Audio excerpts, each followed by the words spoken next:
तो आज मैं प्लास्टिड विषय पढ़ा लवक गचर जो अंगिका अच्छे से मध्य गोटे बड़ माने कष अंगिका कहीपर सब बड़ तो न्यूक्लियस न्यूक्लियस पर आसे भैक्यूल भैक्यूल पर जो थर्ड रे आसी जाऊँगी लवक तो ता विषय आज मैं डिटेल पढ़ा तो कौन कौन पढ़ा मुझे देखी दूसरी डिटेल जमी प्लास्टिड केते प्रकार होगला ता विषय पढ़ा प्रकार होगला से भितर जो क्रोमोप्लास्ट अच्छी ता विषय देखा तापर एठी को माने को प्रकार क्रोमोप्लास्ट जो कहली क्रोमोप्लास्ट कौ टाइप क्रोमोप्लास्ट कौ कौ फल पनीपरिया एभेलेबुल थाई तो कलर हिसाब से एठी दे देछि तापर एठी पुणी सेठी जो देछि गोटे कारोटिन गोटे सेटा गोटे माने माने कोन कह तो क्रोमोप्लास्ट से कोठी प्रेजेंट थाई जब गाजर हो गला सेठी जब विटामिन ए केमते कन्वर्ट हुए तापर आसे ल्यूकोप्लास्ट ता विषय डिटेल अछि तापर आसीज से ल्यूकोप्लास्ट को जो तीन भाग करा जाइछि ता विषय दिया जाइछि एमाइलोप्लास्ट प्रोटीनोप्लास्ट एलाइयोप्लास्ट तो ता विषय तापर आसीज क्लोरोप्लास्ट तो क्लोरोप्लास्ट माने सबुज कणिका बा हरित लोक जोड़ा कह जाउछि ता विषय एठी दिया जाइछि तापर एठी आसीबो सही क्लोरोफिल विषय ही आउट क्लोरोप्लास्ट भीतर जो क्लोरोफिल थाई ता विषय एठी अछि तापर नेक्स्ट अच्छी से क्लोरोफिल जो आलोक संश्लेषण प्रक्रिया कौन होता है कौन माने केमती रिएक्शन है कि कौ प्रोडक्ट तैयारी हुए ता विषय अच्छी डिटेल आलोक संश्लेषण समीकरण सहित तापर एठी किछि आलोक संश्लेषण प्रक्रिया जो जो टेस्ट करा जाय जानिथिबे जो 9 10 बही रे देखिथिबे सेठी जो टेस्ट करिया पई सेठी जे पत्र रे क्लोरोफिल अछि कि नहीं बा सेठी ग्लूकोज अछि कि नहीं ग्लूकोज माने सेही मंडोद बा माने कार्बोहाइड्रेट अच्छी कि नहीं से सब जो प्रेजेंस को कही पार जो आलोक संश्लेषण प्रक्रिया हुए से जो तीनोटी मुख्य कार्बन डाइऑक्साइड क्लोरोफिल आला सनलाइट एगुड़ा जो मुख्य जो दरकार मेन जिनस गुड़ा तो से तार जदि अनुपस्थिति रे आलोक संश्लेषण हम कि नहीं से जो टेस्ट गुड़ा करा जाए ता विषय ये अच्छी तापर आसतु नेक्स्ट को नेक्स्ट अच्छी टिके रुहतु हाँ नेक्स्ट को तापर अच्छी एटी भी सेठी सेला प्लास्टिड प्लास्टिड विषय डिटेल दे दीची क्रोमोप्लास्ट ल्यूकोप्लास्ट माने क्लोरोप्लास्ट कोठी कोठी अच्छी को फल अच्छी एटा गोटे रिविजन स्लाइड लास्ट देइची तापर एठी दे दीची किछि इंपोर्टेंट क्वेश्चन जोटा कि ऑलरेडी जो एग्जाम आसीला सेटा हम मेंशन हेकी अछि तो चलो तुम जे प्रथम स्लाइड को ये सब डिटेल देखिबा तो आ गोटे नुआ क्लास को समस्त को स्वागत करूची तो हमर जो चली थिला हमर डिजीज विषय ऑलरेडी हम क्लास करि सारिछु जो तीनटा क्लास ऑलरेडी डिजीज ऊपर ही हेछि तापर या को हम आज पढुछु जो सेल सेल माने भी सेरा जो गछर जो माने जो लार्जेस्ट सेल ऑर्गेनेल थाई सेही ता विषय जो प्लास्टिड है ता विषय आज पढिबा डिटेल तो ये होला जा गछर जो गोटे सेटा मध्ये कोन जे क्लोरोफिल आलोक संश्लेषण प्रक्रिया हुए गोटे फैक्ट्री भलिया काम करे तो एठी मु देछि प्रथम साइड प्लांट्स रो गोटे हिडन फैक्ट्री ता विषय देखिबा तो एठी को एग्जाम भाई इंपोर्टेंट एठी ऑलरेडी मेंशन कर देछि OSSC O triple SC SSC railway police तो इसे पर आसी थे समझिबा नेक्स्ट को हां एठी आसी गला एठी जो दे देछि एक्चुअली एठी जो दे देछि मनीष यदि सेल देखिबा मनीषर एक्चुअली पुराना बही एमती 75 ट्रिलियन सेल लिखाई किंतु जो देखिए एबे 30 रु 39 30 रु 39 ट्रिलियन सेल देखा मिले हम बॉडी रे आ से भीतर भी सबुठ अधिक सेल कोठी ब्लड रे या को मन रखे ब्लड रे ही अधिक सेल जे पाखो 70 रु 80% सेल तो केवल ब्लड रे अछि माने 70 रु 80% सेल ए जो देखु जंदी 30 रु 39 ट्रिलियन ट्रिलियन ट्रिलियन माने कते देखिए तार संख्या रे ट्रिलियन कहवा अर्थ 10 रो पावर 10 रो पावर आसी बोधे 6 7 8 6 पर 3 आसे 9 9 पर 12 10 रो पावर 12 माने एक रे 12 टा शून्य देले जति हो ताको ट्रिलियन बोली कहै छै 6 टा शून्य देले मिलियन पुनी 3 टा जे बढ़ै देबो 9 टा एक रे 9 टा शून्य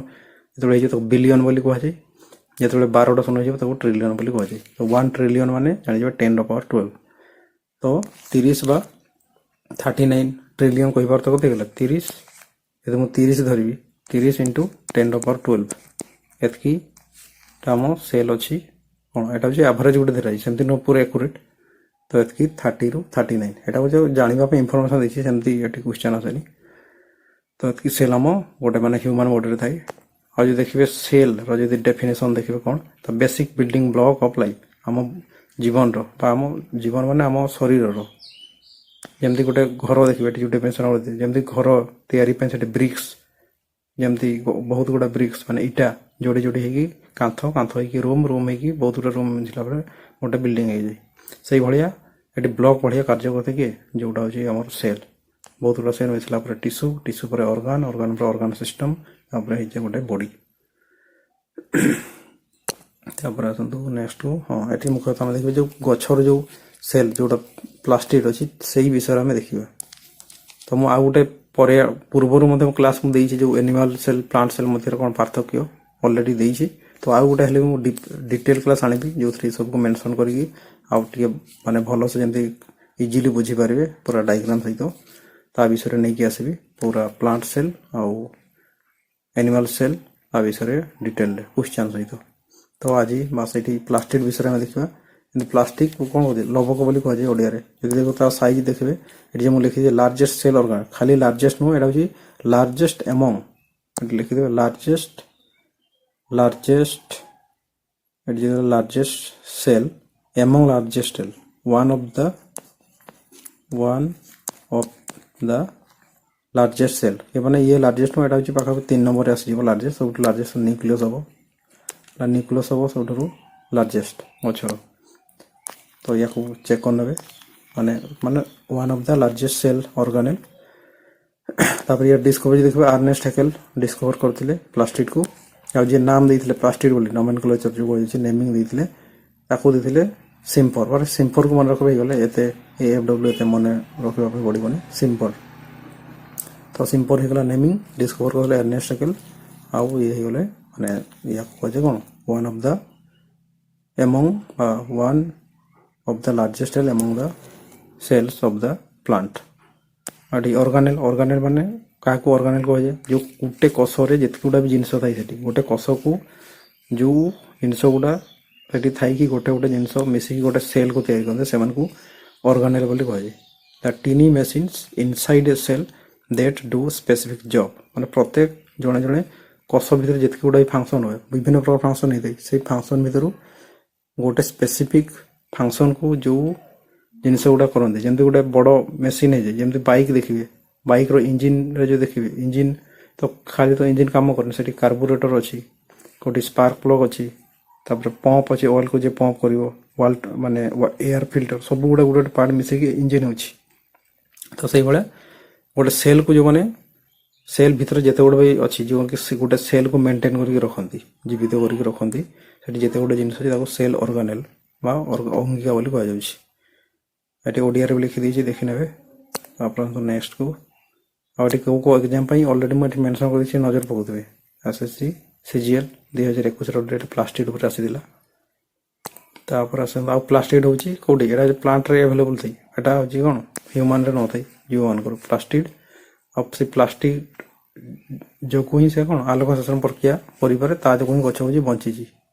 ମାନେ ସେ ଯେଉଁ କୁହାଯାଉଛି ଅଟୋଟ୍ରପ୍ ହେବାର କାରଣ ହେଲା ପ୍ଲାଷ୍ଟିକ୍ ଯୋଗୁଁ ସେ ଅଟୋଟ୍ରପ୍, ମାନେ ନିଜେ ନିଜର ଖାଦ୍ୟ ପ୍ରସ୍ତୁତ କରିପାରେ। ଏଠି ଆସିଗଲା ପ୍ଲାଷ୍ଟିଡ୍। ପ୍ଲାଷ୍ଟିଡ୍କୁ ମୁଖ୍ୟତଃ କରାଯାଉଛି 3 ଭାଗରେ ବିଭକ୍ତ କରାଯାଏ।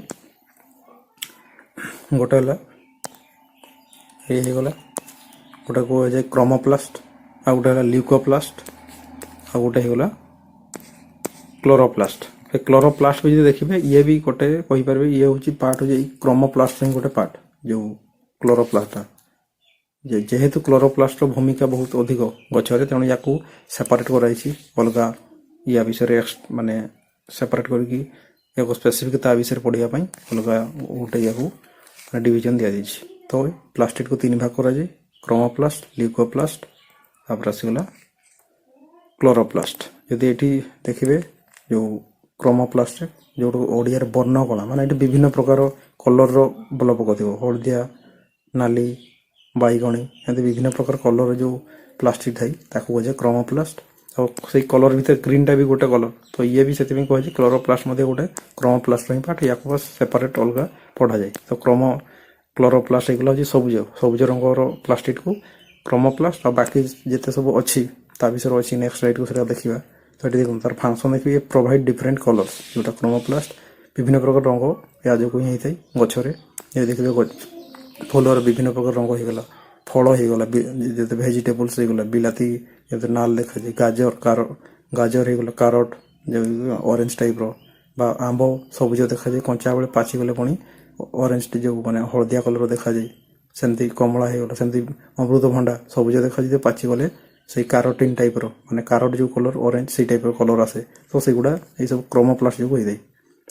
ସେମିତି ଲ୍ୟୁକୋପ୍ଲାଷ୍ଟ ମାନେ ଯେଉଁଗୁଡ଼ା କଲରଲେସ୍ ଆଉ କଲରଲେସ୍ ପ୍ଲାଷ୍ଟିଡ୍ ଏଇଟା ଯେଉଁ କଲରଲେସ୍ ଆଉ ଇଏ କାମ କ'ଣ କରେ, ଇଏ ହେଉଛି ଷ୍ଟୋରେଜ ଭଳିଆ କାମ କରେ। ଯେମିତି ଫ୍ରିଜ୍ ଦେଖିଥିବେ ଷ୍ଟୋର କରିକି ରଖିବ, ଯେତେବେଳେ ଦରକାର ସେତେବେଳେ ଗଛ ତାକୁ ୟୁଜ୍ କରିଥାଏ। ତ ଏଠି ମେନ୍ ହେଲା ଇଏ ଷ୍ଟୋରେଜ ଉପରେ ଧ୍ୟାନ ଦେଇଥାଏ। କେଉଁଟା ଲ୍ୟୁକୋପ୍ଲାଷ୍ଟଟା ଷ୍ଟୋରେଜ ଭଳିଆ କାର୍ଯ୍ୟ କରିଥାଏ, ଆଉ ଏଇଟା ହେଉଛି କଲରଲେସ୍।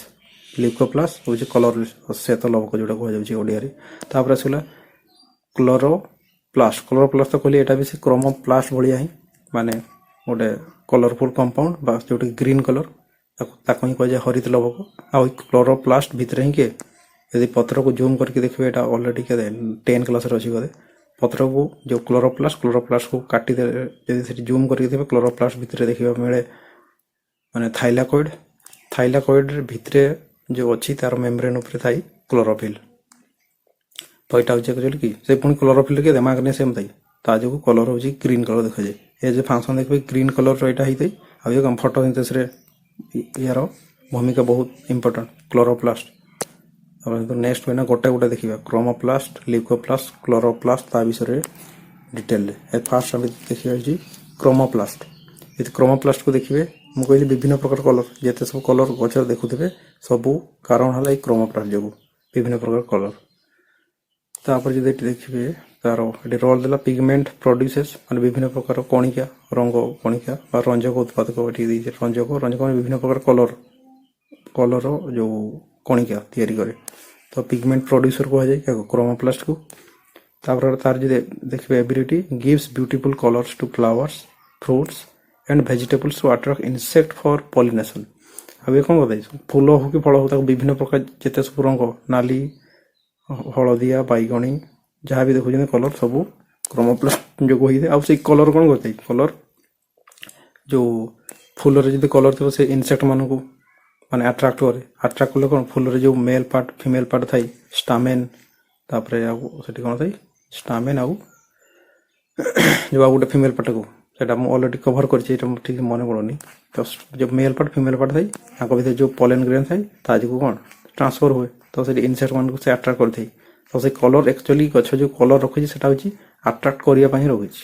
ତାର କାମ ଯେମିତି ହେଇଯିବ ଯେଉଁଟାକି ପଲିନେସନ୍ ହେଇଯିବ ଯେମିତି। ସେମିତି ଫଳ ଯେଉଁ ପାଚିଯାଏ, ଆପଣ ହଉ ଆମେ ଫଳ ତ ପାଚିଗଲେ ମୋତେ ଖାଇବା ପାଇଁ ଇଚ୍ଛା ହେଉଛି, ଆକ୍ଚୁଆଲି ଆପଣଙ୍କୁ ଖାଇବା ପାଇଁ ଇଚ୍ଛା ନୁହଁ, ସେଟା ହେଉଛି ଗଛର ଇଚ୍ଛା ହେଉଛି। ଗଛ ଯେମିତି ଫଳଟା ଯେମିତି ଆମ୍ବ ଥିବ କଞ୍ଚା ଥିବ ବା ଭଣ୍ଡା ଅମୃତଭଣ୍ଡା କଞ୍ଚା ଥିବ ସବୁଜ ଦେଖୁଥିବ, ଯେଟା ପାଚିଯିବ ହଳଦିଆ, ଯେମିତି ମାନେ ହଳଦିଆ ମାନେ ଅରେଞ୍ଜ ଟାଇପ୍ର ଦେଖାଯାଏ, ସେଟା ସେ କାରଟ ଟାଇପ୍ର। ତ ଯେମିତି ଦେଖାଯିବ ଆପଣଙ୍କୁ ଆଟ୍ରାକ୍ଟ ଲାଗିବ। ଆଟ୍ରାକ୍ଟ ଲାଗିଲେ କ'ଣ ହେବ, ସେଟା ଆକ୍ଚୁଆଲି ଗଛ ଆଟ୍ରାକ୍ଟ କରୁଛି ତୁମକୁ ଯେ ତୁମେ ଆସିକି ତାକୁ ଖାଅ। ଯେମିତି ଖାଇବ, ଖାଇଲା ପରେ ତୁମେ କ'ଣ କର ମଞ୍ଜି ଗୁଡ଼ା ପକାଇବ, ସେ ମଞ୍ଜି ଗୁଡ଼ା ପକାଇଲେ ସେଟା ଗଛ ପୁଣି ସେଇଠୁ ପୁଣି ଥରେ ଅମୃତଭଣ୍ଡା ଗଛ ହେବ ସେଇଠୁ। ତ ସେ କଲର ହେଉଛି ସେ ଏନିମାଲ୍ସ, ଇନସେକ୍ଟ, ମଣିଷ ଏମାନଙ୍କୁ ଆଟ୍ରାକ୍ଟ କରିଥାଏ। ତାକୁ ଯେମିତି ତୁମେ ୟୁଜ୍ କର ତା ଦ୍ୱାରା ହିଁ ସିଏ କ'ଣ ସିଏ ଆହୁରି ଲାଭ ପାଇବ କି ଗଛ। ତାର ଯେଉଁ ଭ୍ରୂଣ ଗୁଡ଼ା ଅଛି ଅଲରେଡ଼ି ଫଳ ଭିତରେ ସେଗୁଡ଼ା ତୁମେ ଖାଇସାରିଲା ପରେ ସେଗୁଡ଼ା ପକାଇବ, ପୁଣି ସେଗୁଡ଼ା ସେଇଠୁ ପୁଣି ଗଛ ହେବ। ତ କଲର ଇଏ ହେଇଗଲା, ଇଏ କ'ଣ ଆଟ୍ରାକ୍ଟ କରିଥାଏ। ତାପରେ ଆସିଲା ପିଗମେଣ୍ଟ ତ କହିଲି ଏଗୁଡ଼ା ଯେଉଁ କେମିକାଲ ମଲେକୁଲ ଗୋଟେ ନ୍ୟାଚୁରାଲ କେମିକାଲ ଯେଉଁଟା ଗଛରେ ତିଆରି ହୁଏ, that absorb light and create colour, ଯିଏକି ଲାଇଟ୍କୁ ଆବଜର୍ବ କରେ ଏବଂ କଲର ପ୍ରଡ୍ୟୁସ୍ କରିଥାଏ ହେଲା। ଇଏ ତ କଲର ଯେମିତି କଲରକୁ ମାନେ ଲାଇଟ୍କୁ ଆବଜର୍ବ କଲା ପରେ କଲର ପ୍ରଡ୍ୟୁସ୍ ଏଇ ଲାଇନ୍ଟାକୁ ଦେଖିବେ। କଲର କି ପାଇଁ, ଯିଏ ଯେଉଁ କଲରଟାକୁ ଅବଜର୍ବ କରିକି ରଖିଦିଏ, ରଖିଲା ପରେ ଯେଉଁ କଲରଟାକୁ ସେ ଆବଜର୍ବ କରିପାରେନି, ଯେଉଁ ରିଫ୍ଲେକ୍ଟ ଯେଉଁ କଲରଟା ହୁଏ ଆମକୁ ସେଇ କଲରଟା ଦେଖାଯାଏ, ସେଥିପାଇଁ ଏଇ ଲାଇନ୍ଟା ଦିଆଯାଇଛି। ତ କଲରକୁ ସେ କ'ଣ କରେ ଲାଇଟ୍କୁ ଆବଜର୍ବ କରିକି ଆଉ କଲର କ୍ରିଏଟ୍ କରେ ହେଲା, ପିଗମେଣ୍ଟ ହେଇଗଲା। ତାପରେ ଆସିବ ନେକ୍ସଟକୁ ଏଠି ଦେଖନ୍ତୁ ବିଭିନ୍ନ ପ୍ରକାର କଲର ଦେଇଛି। ରେଡ୍ ଦେଖିଦେବେ, ଯେତେବେଳେ ବି ଯେମିତି ରେଡ୍ କଲର ବଢ଼ିଆ ଯେଉଁଟା ବି ଦେଖାଉ ସେଠି ଜାଣିଯିବେ ସେଠି ଲାଇକୋପିନ୍ ଅଛି। ତ ଲାଇକୋପିନ୍ ଜାଣିଯିବେ ସେଠି ରେଡ୍ କଲର, ଯେମିତି ଟମାଟୋ ରେଡ୍ କଲର, ତାପରେ ଯଦି ଦେଖିବେ ଚୁକନ୍ଦର କୁହାଯାଉଛି, ଏଇଟା ହିନ୍ଦୀରେ ମୁଁ ଦେଇଦେଇଛି, ଏଇଟା କହିଲେ ବିଟ୍ ବୋଲି ଯେଉଁ କୁହାଯାଏ ବିଟ୍। ୟାକୁ ଯଦି ତାର କଲର୍ ଦେଖିବେ ଏହାର ଡିପ୍ ରେଡ୍ କଲର୍ ହେଇଥାଏ, ଡିପ୍ ରେଡ୍ ବା ଡିପ୍ ପର୍ପଲ୍ ଟାଇପ୍ର କଲର୍ ମିଶିକି ଥାଏ। ସେଇଭଳିଆ କଲର୍ ଆସିଲେ ଜାଣିଯିବେ ସେଠି ଭିଟାମିନ୍ ଅଛି। ଭିଟାମିନ୍ ଆଉ ସେଟା କେଉଁଠି ବିଟ୍ରେ, ବିଟ୍ ରୁଟ୍ରେ ଦେଖିବା ମିଳେ। ଆଉ ଏଇଗୁଡ଼ା ସବୁଗୁଡ଼ା ଯେଉଁ ଲେଖିଦେଇଛି ଏଇଗୁଡ଼ା ଯେଉଁ ଲାଇକୋପିନ୍, ଭିଟାମିନ୍, ତାପରେ ଏଠି କାପସାନ୍ଥିନ୍, ତାପରେ କାରୋଟିନ୍, ତାପରେ ଆନ୍ଥୋସିଆନିନ୍, ଜେନ୍ଥୋଫିଲ୍, ଏଗୁଡ଼ା ସବୁଗୁଡ଼ା ହେଉଛି ପ୍ଲାଷ୍ଟିଡ୍। ଆଉ କି ପ୍ଲାଷ୍ଟିଡ୍? ଏଗୁଡ଼ା ହେଉଛି କ୍ରୋମୋପ୍ଲାଷ୍ଟିଡ୍, ମାନେ ବିଭିନ୍ନ ପ୍ରକାର ରଙ୍ଗର। ତେଣୁ ଏଗୁଡ଼ା ହେଲା ସବୁଗୁଡ଼ା ହେଉଛି କ୍ରୋମୋପ୍ଲାଷ୍ଟିଡ୍ ବା କ୍ରୋମୋପ୍ଲାଷ୍ଟ ଯେଉଁଟା କୁହାଯାଇଛି। ସେଇ କ୍ରୋମୋପ୍ଲାଷ୍ଟ କେଉଁଠି କେଉଁଠି ଆଭେଲେବୁଲ୍ ଥାଏ ସେ ଫଳ ଗୁଡ଼ାର ଏଠି ମୁଁ ଦେଇଛି, ଫଳ ଭେଜିଟେବୁଲ୍ ଏଗୁଡ଼ା ତାର ଉଦାହରଣ ଦେଇଦେଇଛି। ଯେମିତି ଲଙ୍କା ଦେଖିଥିବେ, ଯେଉଁଟା କଞ୍ଚା ଲଙ୍କା କ'ଣ ଗ୍ରୀନ୍ ଦେଖାଯାଏ, ଦେଖିଥିବେ କଞ୍ଚା ଲଙ୍କା ଯେତେବେଳେ ଗ୍ରୀନ୍ ଦେଖିବ ସେତେବେଳେ ଜାଣିଦେବେ ସେଠି ଥାଇ, ଏଠି ଯେଉଁ ଲେଖିକି ଦେଇଛି ସେଠି ଥାଏ କ୍ଲୋରୋଫିଲ୍। କିନ୍ତୁ ଯେତେବେଳେ ସେଟା ଧୀରେ ଧୀରେ ପାଚିଯିବ, ଯେତେବେଳେ ଏଇଭଳିଆ କଲର୍ ଆସିଯିବ, ସେଠି ଥାଏ କାପସାନ୍ଥିନ୍ ବୋଲି କୁହାଯାଏ। ଆଉ ଗୋଟେ ହେଉଛି ଜାଣିଥିବେ ଯେଉଁ କ୍ୟାପ୍ସିକମ୍ ଏସିଡ୍ ମଧ୍ୟ ସେଠି ଆଭେଲେବୁଲ୍ ଥାଏ। ଯେଉଁ କାଶ୍ମୀର ଲଙ୍କା ଦେଖିଥିବେ ଯେଉଁ ଆସିଥିବ ଚାଉମିନ୍ ଖାଇଲେ ଯେଉଁ ମିଶେଇକି ଦିଅନ୍ତି, ସେଠି କ୍ୟାପ୍ସିକମ୍ ଏସିଡ୍ ମଧ୍ୟ ଥାଏ, ତାକୁ ବି ମନେ ରଖିବେ। ତାପରେ ଆସିଗଲା ଆମର ଯେଉଁ ଗାଜରକୁ କ'ଣ କହୁଛି କାରୋଟ୍, ଇଂଲିଶରେ କାରୋଟ୍, ଦେଖ କାରୋଟ୍ରୁ ନାମଟା ଆସୁଛି କାରୋଟିନ୍, ବୁଝିଲେ କାରୋଟିନ୍, ଏଇଟା ତ ମନେ ରହିଯିବ ଜଲ୍ଦି। ତ ଗାଜର ହେଇଗଲା କାରୋଟିନ୍, ତାର ଦେଖିବେ ଅରେଞ୍ଜ ଟାଇପ୍ର କଲର୍। ତ ଏଇଭଳିଆ ଅରେଞ୍ଜ କଲର୍ ଆସିଲା ମାନେ ଜାଣିଯିବେ ସେଠି ଯେଉଁ କ୍ରୋମୋପ୍ଲାଷ୍ଟଟା ଅଛି ସେଟା ହେଉଛି କାରୋଟିନ୍ ଅଛି। ତାପରେ ସେ ବାଇଗଣ ଦେଖିବେ, ବାଇଗଣୀ କଲର୍ ଯେଉଁ ଭିଓଲେଟ୍ କଲର୍ ଦେଖାଉଛି, ତ ଏଇଟା ହେଉଛି ଯେଉଁ କ୍ରୋମୋପ୍ଲାଷ୍ଟ, ସେଟା ହେଉଛି ଆନ୍ଥୋସିଆନିନ୍। ଏଠି ଆନ୍ଥୋସିଆନିନ୍, ତା କଲର୍ ହେଲା ବାଇଗଣୀ, ଏମିତି ଭିଓଲେଟ୍। ଯଦି ଏଇଭଳିଆ କଲର୍ ଅଛି ମାନେ ଜାଣିଯିବେ ସେଠି ଯେଉଁ ପ୍ଲାଷ୍ଟିଡ୍ଟା ଅଛି ବା କ୍ରୋମୋପ୍ଲାଷ୍ଟ ସେଟା ହେଉଛି ଆନ୍ଥୋସିଆନିନ୍। ଏମିତି ଆସିବ ହଳଦିଆ, ଏଠି କୁଆଡ଼େ ଗଲା, ଏଠି ଯେଉଁ ହଳଦିଆ ଫୁଲ ଦେଖୁଛନ୍ତି, ହଳଦିଆ ବା କଦଳୀ ଯେଉଁ ପାଚି ଗଲେ ଯେଉଁ ହଳଦିଆ ଦେଖାଯାଏ ସେଇଭଳିଆ କଲର୍ ଆସେ, ସେଠି ଯେଉଁ କ୍ରୋମୋପ୍ଲାଷ୍ଟଟା ଥାଏ ସେଟା ହେଉଛି ଜାନ୍ଥୋଫିଲ୍। ତ ଜାନ୍ଥୋଫିଲ୍ ୟେଲୋ କଲର୍ ଆସିଲା ମାନେ ଜାଣିବେ ସେଠି ଜାନ୍ଥୋଫିଲ୍ ଅଛି। ତ ଏଗୁଡ଼ା ଦେଖିନେବେ କେଉଁ ଫଳରେ କେଉଁ କ୍ରୋମୋପ୍ଲାଷ୍ଟ ଥାଏ, ତା କଲର୍ ହିସାବରେ ମଧ୍ୟ ମୁଁ କହିଦେଲି। ଏଇଭଳିଆ କଲର୍ ଯଦି ହେଇଥିବ ସେ ଯିଏ ବି ଫଳ ହେଇଥିବ, ଯେଉଁ ଫଳ ବି ହଉ, ଯେଉଁ ଭଳିଆ ଯାହାର କଲର୍ ହେଇଥିବ ସେଇ ହିସାବରେ ଏଗୁଡ଼ା ହେଉଛି ଆଭେଲେବୁଲ୍ ଥାଏ। ଯେମିତି ଦେଖିଦେବେ, ଆଉ ସେମିତି ଆପଣ ବହୁତ ଗୁଡ଼ାଏ, ଯେମିତି ଆମ୍ବ ଯେବେ କଞ୍ଚା ଥିବ ସବୁଜ ଦେଖାଯାଏ, ସେଠି କ'ଣ ଥାଏ କ୍ଲୋରୋଫିଲ୍ ଥାଏ। କିନ୍ତୁ ଯେମିତି ପାଚିଯିବ ସେଇ ଦେଖାଯିବ ଏଇ ଟାଇପ୍ର, ମାନେ ଗାଜର କଲର୍ ଯେମିତି ଏଇ ଟାଇପ୍ର ଦେଖାଯାଏ କଲର୍, ଅମୃତଭଣ୍ଡା, ପାଚିଲା ଆମ୍ବ ଏଇ ଟାଇପ୍ର ଅରେଞ୍ଜ କଲର୍ ଟାଇପ୍ର, ତ ସେଠି କେତେ ସେଠି କାରୋଟିନ୍ ଥାଏ। ତ ସେମିତି ଆପଣ ମାନେ ଗୋଟେ ଗୋଟେକୁ କମ୍ପେୟାର କରିକି ଜାଣିପାରିବେ କାହାର କଲର୍ ମାନେ କାହିଁକି ଏଇଭଳିଆ ହେଇଛି, ଆଉ ସେଠି କେଉଁ କ୍ରୋମୋପ୍ଲାଷ୍ଟଟା ଆଭେଲେବୁଲ୍ ଅଛି। ତ ଆସନ୍ତି ନେକ୍ସଟକୁ, ଏଠି ଯେମିତି କାରୋଟ୍ରେ ମୁଁ କହୁଛି କାରୋଟିନ୍ ଥାଏ, ସେଇ କାରୋଟିନ୍ ହିଁ ପରେ କନଭର୍ଟ ହେଇଯାଏ ଭିଟାମିନ୍ ଏରେ। ଆଉ ସେଇ ଭିଟାମିନ୍ ଏ ଯିଏକି ଆମ କ'ଣ ଯେଉଁ ଦୃଷ୍ଟି ଶକ୍ତିକୁ ଆମକୁ ମେଣ୍ଟେନ୍ କରି ରଖିଥାଏ, ଦୃଷ୍ଟି ଶକ୍ତିକୁ ଠିକ୍ ଠାକ୍ ରଖିଥାଏ, ଯାହାଫଳରେ ଅନ୍ଧାର କଣା ରୋଗ ହୁଏନି। ଯଦି ଏଠି ସର୍ଟ ହେବ ଅନ୍ଧାର କଣା ରୋଗ ହୁଏ। ଏଠି ଭିଟାମିନ୍ ଏ ବିଷୟରେ ଅଲରେଡ଼ି ଆଉ ଟିକେ ଦେଖିଛି। Lack of carotene rich food, ଯଦି କାରୋଟିନ୍ ଯେଉଁଠି ନଥିବ, ବହୁତ କମ୍ ଥିବ ବା ନଥିବ, ସେଇଭଳିଆ ଯଦି ଆପଣ ଫୁଡ୍ ଖାଉଥିବେ, ଯାହାଫଳରେ କ'ଣ ହେବ ଭିଟାମିନ୍ ଏ ସର୍ଟ ହେବ। ଯେହେତୁ କାରୋଟିନ୍ରୁ ହିଁ ଭିଟାମିନ୍ ଏ ତିଆରି ହେଉଛି, ତ କାରୋଟିନ୍ ଜାତୀୟ ଖାଦ୍ୟ ଯଦି ଖାଉଛନ୍ତି, ସେଥିପାଇଁ କୁହାଯାଏ ଏଇଭଳିଆ କଲର୍ ଅଛି। ମାନେ ଗାଜରଟା ଯେମିତି ଅରେଞ୍ଜ କଲର୍, ମୁଁ କହୁଛି ଗୋଟେ ଆପଣ ଅମୃତଭଣ୍ଡା ଖାଇପାରିବେ, ପାଚିଲା ଅମୃତଭଣ୍ଡା, ପାଚିଲା ଆମ୍ବ ଖାଇପାରିବେ, ସେଇ ସବୁରେ ହେଉଛି ଭିଟାମିନ୍ ଏ ପାଇପାରିବେ। ଯେହେତୁ ସେଇ କାରୋଟିନ୍ ସେଗୁଡ଼ାରେ ଅଛି, କାରୋଟିନ୍ଟା ହିଁ କନଭର୍ଟ ହୁଏ ଭିଟାମିନ୍ ଏରେ, ତ ଆପଣ ଭିଟାମିନ୍ ଏ ପାଇଯିବେ। ସେଥିପାଇଁ କୁହାଯାଏ ଅମୃତଭଣ୍ଡା, ସେଥିପାଇଁ ଖାଇବା ପାଇଁ କୁହାଯାଏ ଅମୃତଭଣ୍ଡା, ଗାଜର। ତାପରେ ଏଠି ଆଉ କ'ଣ ଥିଲା, ଏଠି vitamin A which is essential for I, ଏଇଟା କହିଥିଲି ଭିଟାମିନ୍ ଏଟା ଆମ ଆଖିର ଦୃଷ୍ଟି ଶକ୍ତି ପାଇଁ ଏସେନ୍ସିଆଲ୍। ଆଉ ଏଠି ଆଫେକ୍ଟେଡ୍ ଅର୍ଗାନ୍ ଯଦି ଦେଖିବେ, ଯଦି ଭିଟାମିନ୍ ଏ ସର୍ଟ ହୁଏ, ତାର କେଉଁଠି ତାର ପ୍ରଭାବଟା ପଡ଼େ, ତ ରେଟିନା ଅଫ୍ ଦ ଆଇ, ରେଟିନାର ଆଉ ଯେଉଁ ଆଖିରେ ରେଟିନା ଅଛି ସେଇଠି ଏହାର ଇଫେକ୍ଟଟା ମାନେ ଆଫେକ୍ଟଟା ପଡ଼ିଥାଏ। ଆଉ ତାର ସିମ୍ପଟମ୍ ହେଇଗଲେ କ'ଣ ହୁଏ, ଅନ୍ଧାର କଣା ରୋଗର କ'ଣ symptom, difficulty seeing in low light or darkness, କିମ୍ବା ଯଦି ମାନେ ବହୁତ କମ୍ ଲାଇଟ୍ ଥିବ ଯେଉଁ ଏରିଆରେ, ସେଇଠି ଆପଣଙ୍କୁ ଦେଖିବା ପାଇଁ ବା ଦେଖିକି ଚିହ୍ନିବା ପାଇଁ ପ୍ରୋବ୍ଲେମ୍ ହୁଏ। ତ ସେଇ ପ୍ରୋବ୍ଲେମ୍ଟା ଏଠି ହେଇଥାଏ। ତ ଇଏ ଗଲା କାରୋଟିନ୍ରୁ ଭିଟାମିନ୍ ଏ ତିଆରି ହୁଏ, ଆଉ ଆଖି ବିଷୟରେ ଆମେ ଦେଖିଲେ। ତାପରେ ନେକ୍ସଟକୁ ଏଠି ହେଲା ଲ୍ୟୁକୋପ୍ଲାଷ୍ଟ। ତ ସେଠି ଯେଉଁ ପୂର୍ବରୁ ଆମେ ପଢ଼ିଲେ ଏଗୁଡ଼ା ଯେଉଁ ପଢ଼ିଲେ, ଏଠି ଆମେ କ'ଣ କଲେ, ଏଠି ହେଲା କ୍ରୋମୋପ୍ଲାଷ୍ଟ ବିଷୟରେ ପଢ଼ିଲା। କ୍ରୋମୋପ୍ଲାଷ୍ଟ ଏଗୁଡ଼ା ହେଇଗଲା କ୍ରୋମୋପ୍ଲାଷ୍ଟ। ତ କ୍ରୋମୋପ୍ଲାଷ୍ଟ ପରେ ଏବେ ଆମେ ଦେଖିବା ହେଉଛି ଏଇଟା ଲ୍ୟୁକୋପ୍ଲାଷ୍ଟ। ତ ଲ୍ୟୁକୋପ୍ଲାଷ୍ଟ ବିଷୟ ଗୋଟେ ଗଲା ଏଠି, ଏବେ ଦେଖିବା ଆମେ ଲ୍ୟୁକୋପ୍ଲାଷ୍ଟ। ଲ୍ୟୁକୋପ୍ଲାଷ୍ଟ ମାନେ ଶ୍ଵେତ ଲବକ ବା ଯୋଉଟା କଲରଲେସ୍ ବୋଲି କୁହାଯାଏ, କଲରଲେସ୍ ପ୍ଲାଷ୍ଟିଡ୍। ଆଉ ଇଏ ମୁଁ କହୁଛି ଷ୍ଟୋରେଜ ଭଳିଆ କାର୍ଯ୍ୟ କରିଥାଏ। ଆଉ ଷ୍ଟୋରେଜ ଗଛରେ କ'ଣ କ'ଣ ଷ୍ଟୋରେଜ କରିବ, ମାନେ ଯୋଉଗୁଡ଼ା ଦରକାରୀ ଜିନିଷ, ମାନେ ଆମେ କୋଉଟା ଯେମିତି ପ୍ରତ୍ୟେକଙ୍କର ଯୋଉଟା ଦରକାର, ଯେମିତି ପ୍ରୋଟିନ୍ ହେଇଗଲା, ଶ୍ଵେତସାର ଜାତୀୟ, ସ୍ନେହସାର ଜାତୀୟ, ସ୍ନେହସାର ମାନେ ଅଏଲ ଫ୍ୟାଟ୍ସ, ଏଗୁଡ଼ା ହେଇଗଲା। ଶ୍ଵେତସାର ତ କହିଲି ମାନେ ଗ୍ଲୁକୋଜ।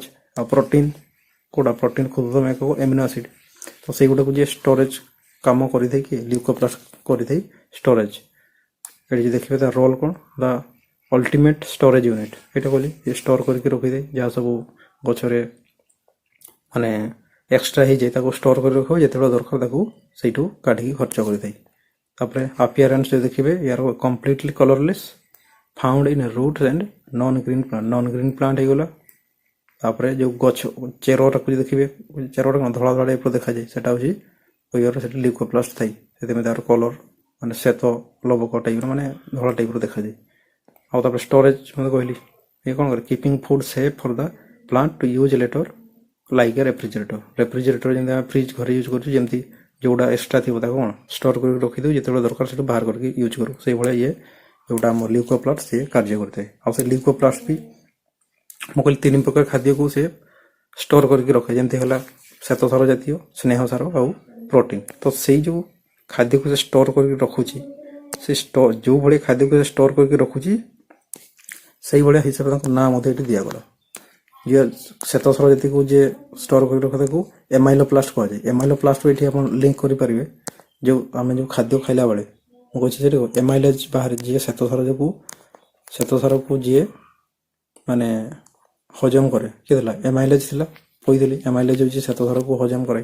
ଆଉ ସେ ଏମାଇଲେଜରୁ ମନେ ଏମାଇଲୋପ୍ଲାଷ୍ଟ ଏଠି ଆସିଗଲା, ଯିଏ ଶ୍ଵେତସାରକୁ ଷ୍ଟୋର କରିକି ରହୁଛି ଗଛରେ, ଯୋଉଟା ଗୋଟେ କ'ଣ ଲ୍ୟୁକୋପ୍ଲାଷ୍ଟ କଲରଲେସ୍ ପ୍ଲାଷ୍ଟିଡ୍, ଯୋଉଟା ଏମାଇଲୋପ୍ଲାଷ୍ଟ କୁହାଯାଉଛି। ସିଏ ହେଉଛି ଶ୍ଵେତସାର ଜାତୀୟ ଖାଦ୍ୟକୁ ଷ୍ଟୋର କରି ରହେ। ଆଉ କହିଛି କ'ଣ ଷ୍ଟାର୍ଚ। ଷ୍ଟାର୍ଚ ମାନେ ଓଡ଼ିଆରେ କ'ଣ ମଣ୍ଡଦ ବୋଲି କୁହାଯାଏ। ଆଉ ସେଟା ବି କୋଉଠି, ସେଇ କାର୍ବୋହାଇଡ୍ରେଟ୍ ତିଆରି। ଏମିତି ଏଠି ଦେଖନ୍ତୁ ଗଛର ଆଳୁ ଗଛରେ ଦେଖିଥିବେ, ସେଠି ଯୋଉ ଷ୍ଟୋର କରି ରଖିଲା କି ଶ୍ଵେତସାରକୁ ଏଠି ଷ୍ଟୋର କରିକି ରଖୁଛି, ଏଟା ହେଉଛି କ'ଣ ସେଇ ଲ୍ୟୁକୋପ୍ଲାଷ୍ଟ। ସେଥିପାଇଁ ଦେଖିବ ଆଳୁ ଯୋଉ ହୁଏ ତା କଲରଟା କଲରଲେସ୍ ଟାଇପ୍ର ଥାଏ। ଯେମିତି ପଟାଟୋ ହେଇଗଲା, ପଟାଟୋରେ ହେଉଛି ଇଏ ଷ୍ଟୋର କରିକି ରଖୁଛି ଏମାଇଲୋପ୍ଲାଷ୍ଟ। ସେମିତି ଆସିଗଲା ଗୋଟେ ପ୍ରୋଟିନୋପ୍ଲାଷ୍ଟ। ପ୍ରୋଟିନୋପ୍ଲାଷ୍ଟ ମାନେ କ'ଣ, ପ୍ରୋଟିନ୍, ଯେ ପ୍ରୋଟିନକୁ ଷ୍ଟୋର କରିକି ରଖେ। ଦେଖିବେ ଏଠି ଇଏ କଲେକ୍ଟ ଆଣ୍ଡ ଷ୍ଟୋର ପ୍ରୋଟିନକୁ ଯିଏ ଷ୍ଟୋର କରି ରଖେ ତାକୁ କହୁଛେ ପ୍ରୋଟିନୋପ୍ଲାଷ୍ଟ। ଆଉ ଏଇଗୁଡ଼ା ଯେହେତୁ ଡାଲି ଜାତୀୟ ଗଛ, ମଟର ଗଛ, ସେଠି ମାନେ ସେମାନଙ୍କୁ ଷ୍ଟୋର କରିକି ରଖିଥାଏ, ତାକୁ ଯେ ପ୍ରୋଟିନୋପ୍ଲାଷ୍ଟ ହେଇଗଲା। ତାପରେ ଆସିବ ଏଲାଇଓପ୍ଲାଷ୍ଟ। ଏଲାଇଓପ୍ଲାଷ୍ଟ ମାନେ ଯିଏ ମାନେ ଚର୍ବି ଜାତୀୟ, ତେଲ ଜାତୀୟ ମାନେ ପଦାର୍ଥକୁ ଷ୍ଟୋର କରିକି ଯିଏ ରଖୁଥିବ ତାକୁ କୁହାଯାଏ ଏଲାଇଓପ୍ଲାଷ୍ଟ। ଏଲାଇଓପ୍ଲାଷ୍ଟ ଯେମିତି ହେଇଗଲା ସ୍ନେହସାର, ତେଲ ସଞ୍ଚୟ କରିକି ରଖିଥାଏ। ଏକ୍ଜାମ୍ପଲ୍ ଯେମିତି ମଷ୍ଟାର୍ଡ ସିଡ୍ ହେଇଗଲା, ଯୋଉ ସୋରିଷ ଗଛରେ ଯୋଉ ଷ୍ଟୋର କରି ସୋରିଷ ଗଛରେ ତେଲଟାକୁ ଯିଏ ଷ୍ଟୋର କରି ରଖେ, ତ ସିଏ ହେଇଗଲା। ତ ଆମର ଯୋଉ ଲ୍ୟୁକୋପ୍ଲାଷ୍ଟ ହେଇଗଲା 3 ପ୍ରକାର, ଏମାଇଲୋପ୍ଲାଷ୍ଟ, ପ୍ରୋଟିନୋପ୍ଲାଷ୍ଟ ଆଉ ଗୋଟେ ହେଲା ଏଲାଇଓପ୍ଲାଷ୍ଟ। ଏମାଇଲୋପ୍ଲାଷ୍ଟ ହେଉଛି ଶ୍ଵେତସାର ଜାତୀୟ, ପ୍ରୋଟିନୋପ୍ଲାଷ୍ଟ ହେଲା ପ୍ରୋଟିନ ଜାତୀୟ, ଏଲାଇଓପ୍ଲାଷ୍ଟ ହେଲା ଫ୍ୟାଟ୍ ଆଉ ଅଏଲକୁ ଷ୍ଟୋର କରିକି ରଖିଥାଏ। ତାପରେ ଏଠି ଯେହେତୁ ମୁଁ ଦେଇଦେଇଛି ଅଲରେଡି, ମାନେ ଏଠି ଗୋଟେ ଦେଇଦେଇଛି ଷ୍ଟାର୍ଚ କାହାକୁ କୁହାଯାଏ।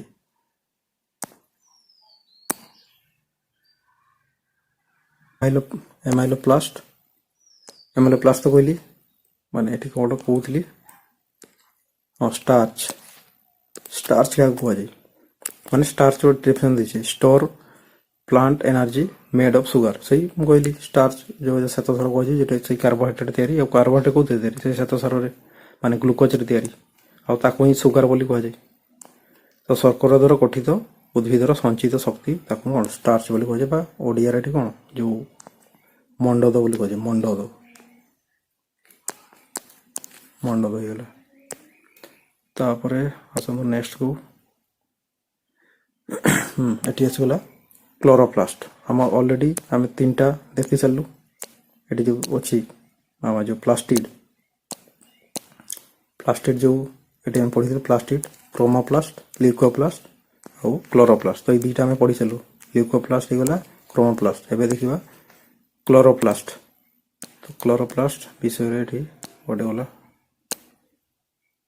ତ ଏଇଟା ତ ହେଇଗଲା, ଆମେ କ'ଣ ଲ୍ୟୁକୋପ୍ଲାଷ୍ଟ ପଢୁଥିଲୁ। ନେକ୍ସଟକୁ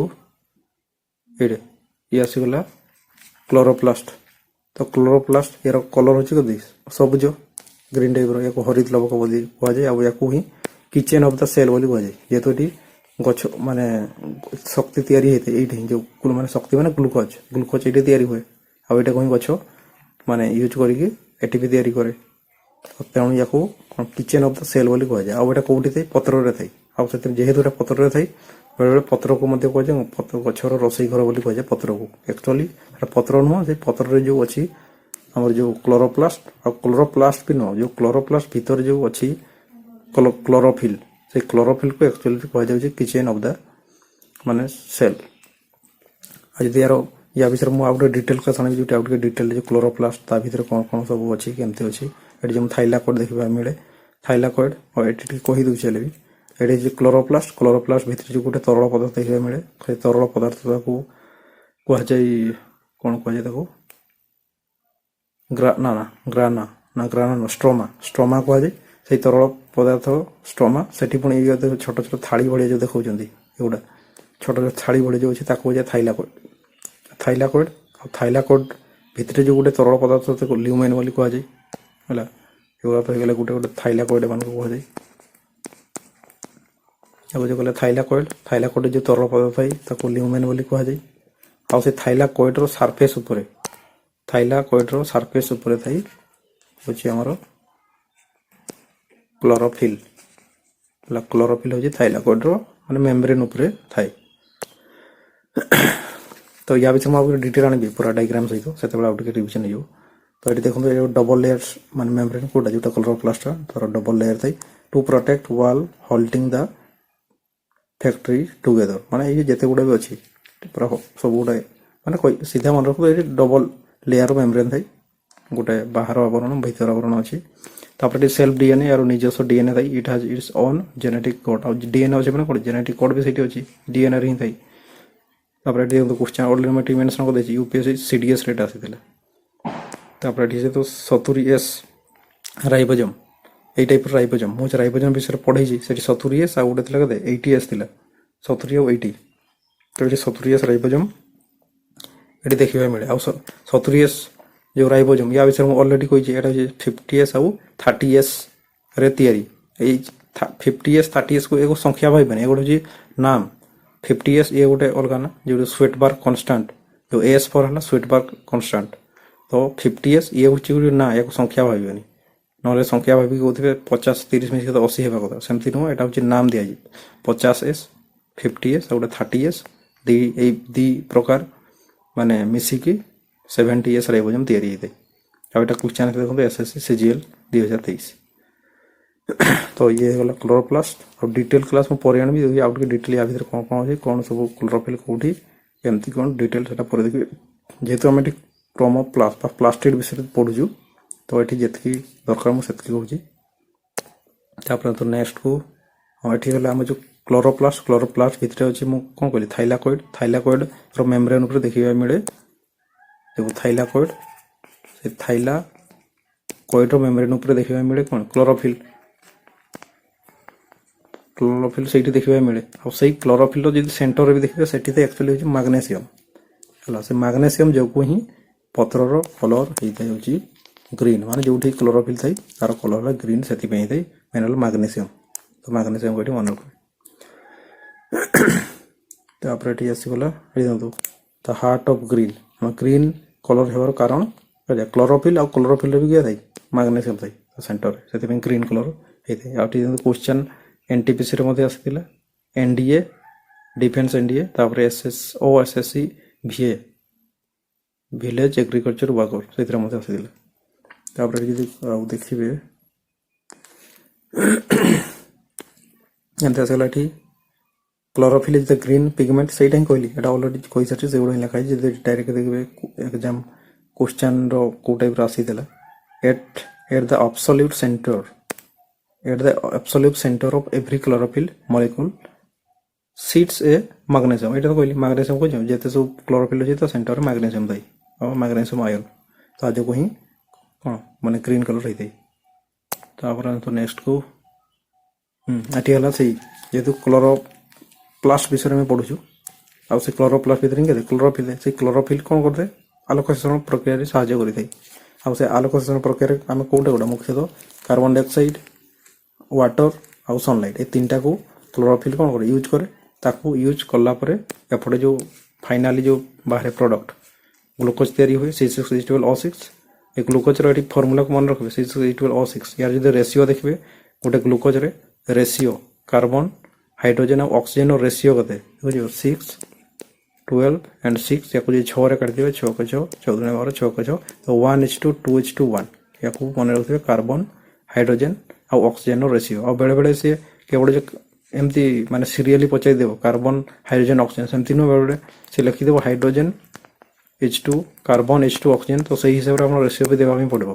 एटे हाइड्रोजन कोले माने हाइड्रोजन को फास्ट हाइड्रोजन 12 आसीबो कार्बन 6 ऑक्सीजन 6 याको जदी रेशियो बाहर करबे ना देबो 2:2 माने ये हो जाबो 2:2 1:1 जेतबे जदी हाइड्रोजन कार्बन और ऑक्सीजन ए बढ़िया देला माने जोटा अछि से हिसाब रे संख्या रे बसै की काटी देबे 6 रे ता रेशियो पाइ जेबे।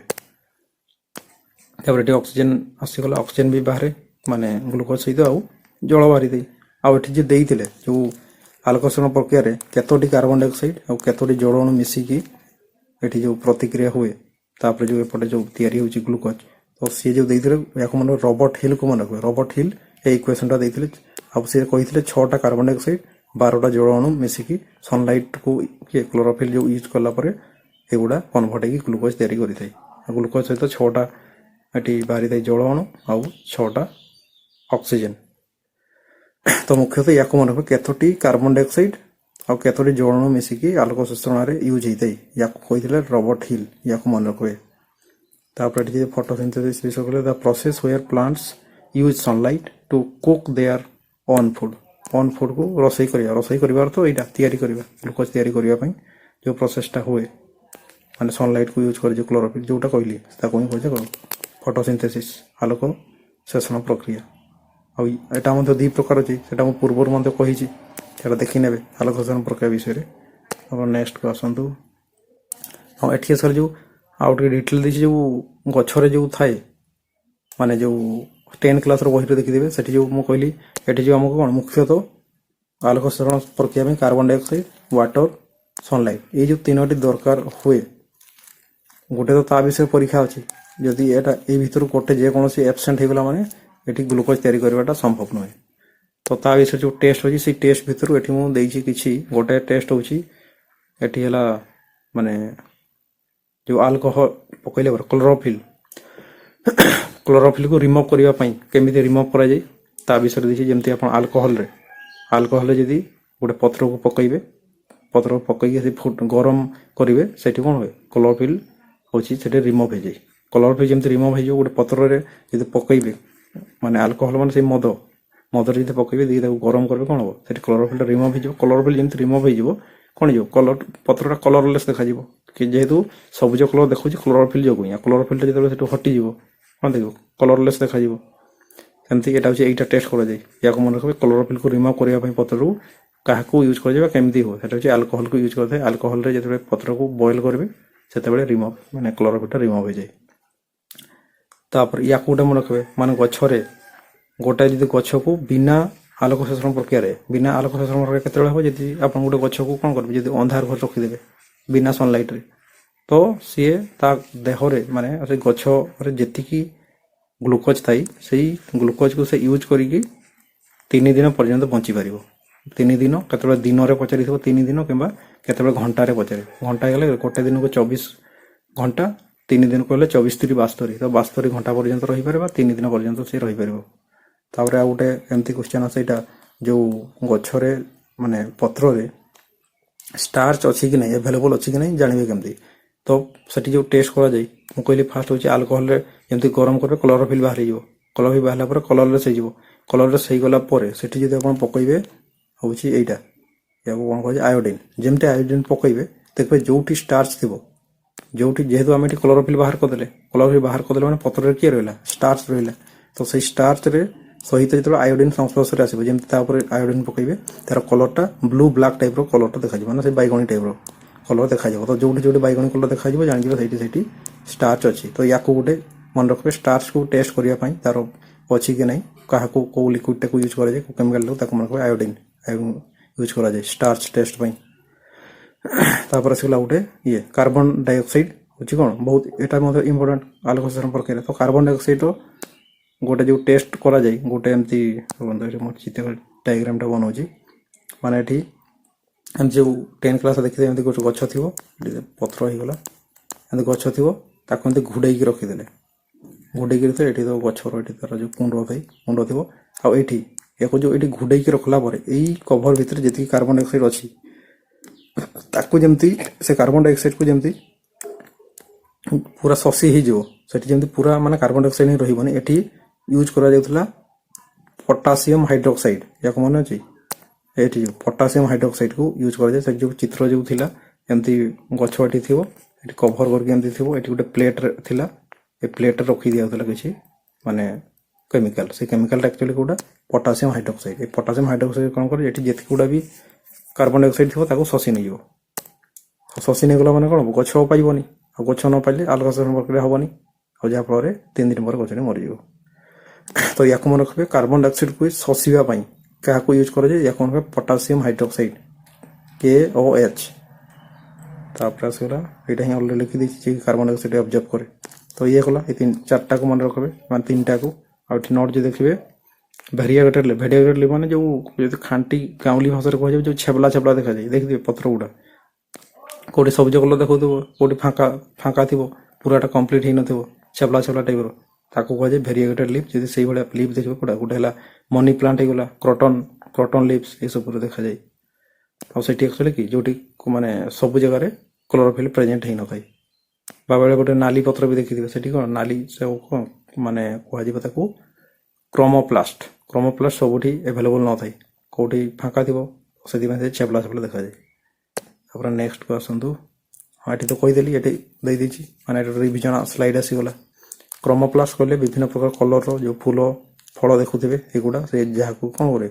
इनसेक्ट मान को आट्राक्ट करते फूल हो कि फल हो मनीष हो जो एमती जो कलर हुए एक्चुअली से कौन कलर एमती हो गले फल गुड़ा गछ चाहूँगी जमती पशु पक्षी मनीष जी भी से आट्राक्ट होकर आसतु मत माने मो फल गुड़ा खातु फल गुड़ा खाइले मंजी गुड़ा पकड़े पकड़े पुणी थर से नुआ गच हम मान तार जो भ्रूण गुड़ा अच्छी भ्रूण गुड़ा बाहर आप खाइबे से भ्रूण गुड़ा पकड़े तले जो से माने पुणी थे नुआ गच तैयारी हम से ये कलर गुड़ा सी माने गच ही निजे तैयारी करते आठ मुझे कलर दे दी कलर ल्यूकोप्लास्ट है कलरलेस तापर जोटा है गोटे कौटा जोटा क्लोरोप्लास्ट सबुज कहली आ जो क्रोमोप्लास्ट विभिन्न प्रकार रंग बाकी जिते सब विभिन्न प्रकार रेड येलो ग्रीन जहाँ सब देखते सी है क्रोमोप्लास्ट होगा खाली सबुजटा को माने क्लोरोप्लास्ट बोली कहुए ना बाकी जिते सब कलर सी क्रोमोप्लास्ट आसूसी ये देखिए तार फंक्शन गोटे आट्राक्शन करते जो क्रोमोप्लास्ट आट्राक्शन करने ये सब यूज करते यहाँ आसगला ये जोटा ल्यूकोप्लास्ट तार कम कि स्टोरेज करते स्टोर करे स्टार्च प्रोटीन